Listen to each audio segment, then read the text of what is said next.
It happened a week ago, so I haven't really had the chance to talk about it, but I don't know if I really like the Dejounte Murray trade to the Pelicans because New Orleans, one of their biggest problems these last few years was how it felt like Zion and Ingram really overlapped in terms of skill set, where they both are more ball dominant guys who don't really contribute much at the defensive end and who, aren't so great off the ball.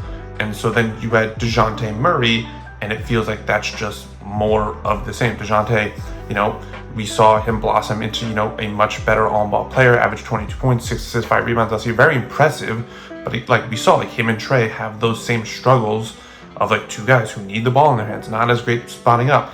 So you now add a third piece like that into New Orleans, and it's just what problem does this solve for the Pelicans? What problem is I have no idea. Now, if you tell me that the Pelicans are going to trade Brandon Ingram to, let's say, Sacramento for a Kevin Huerter type, more 3-and-D guy, more off-ball guy, okay, then I would like this trade a lot more. But that hasn't happened yet, so I can only go based off what we know. And I don't know, it's very confusing. And they gave up so much too. Larry Nance Jr. is a solid backup big. Dyson Daniels is a young, promising player.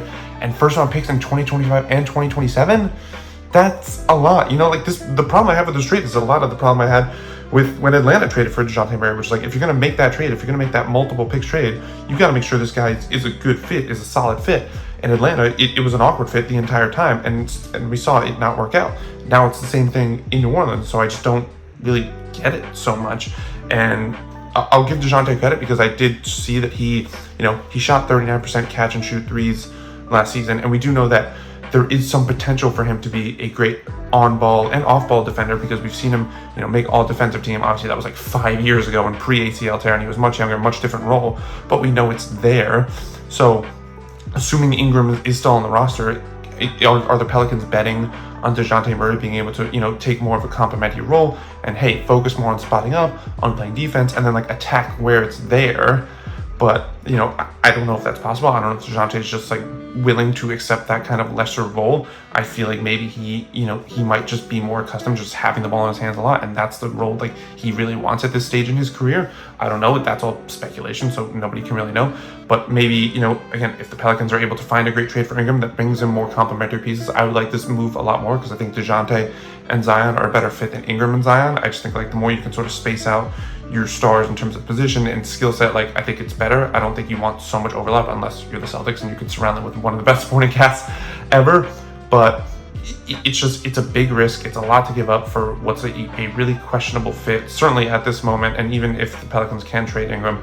So again, just when you make that sort of all-in type of trade, you want it to be more concrete, more yes, this is such an obvious great move for the team, and this isn't that for the Pelicans, at least not until they could trade Brandon Ingram. But again, that's a very loose leg to stand on of hey, we're going to make this trade because we believe we can make this other trade, when who knows if you're going to be able to make that other trade. So I'm intrigued. It definitely makes the West more complicated, more interesting. But as far as on-court fit, it's going to have to be a wait and see. First, to just see what the Pelicans roster looks like on opening night, but then also just to see if Dejounte can, make the sacrifices necessary to really fit in on whatever Pelicans team he winds up playing on.